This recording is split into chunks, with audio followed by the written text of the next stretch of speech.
या घटनेवरती आपलं लक्ष असेल, तुमच्याकडे अपडेट्स आम्ही पोहोचत राहू। तुर्तास वळूयात पुढच्या बातमीकडे। बनावट पासपोर्ट दाखवत निलेश घायवाळ फरार झालेला आहे। निलेश घायवाळ लंडनला पळालेला आहे। पासपोर्टवरती नगरचा पत्ता देत त्याने पळ काढलेला आहे। बनावट पासपोर्ट दाखवून निलेश घायवाळ फरार झालेला आहे। निलेश घायवाळने लंडनला पलायन केल्याची माहिती समोर येते। पासपोर्ट नगरचा आहे, तिथला पत्ता दाखवून त्याने पळ काढलेला आहे।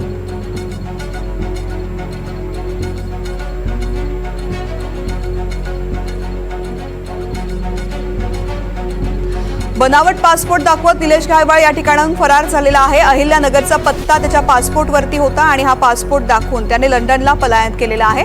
माझे सहकारी रेवती हिंगवे या संदर्भातली माहिती देतात। रेवती, नक्कीच तृप्ती, आपल्याला माहिती आहे की निलेश घायवाळ टोळीतल्या काही गुंडांनी एका सामान्य नागरिकावरती गोळीबार केलेला होता पुण्यातील कोथरूड परिसरामध्ये। त्यामध्ये तब्बल 7 जणांना अटक केलेली होती आणि त्यानंतर निलेश घायवाळची देखील चौकशी करण्यात आली। पण या चौकशी दरम्यान असं निष्पन्न झालं की निलेश घायवाळ हा लंडनला पळून गेलेला आहे।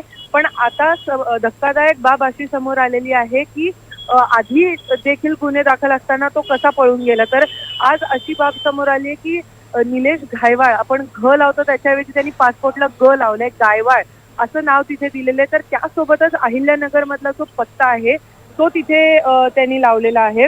आणि सगळ्यात महत्वाची बाब अशी आहे इथे तृप्ती की एवढं सगळं असताना जेव्हा पासपोर्ट व्हेरिफिकेशनसाठी स्वतः तिथे हजर राहावं लागतं, तर तेव्हा ही बाब पोलिसांच्या लक्षात आली नाही का?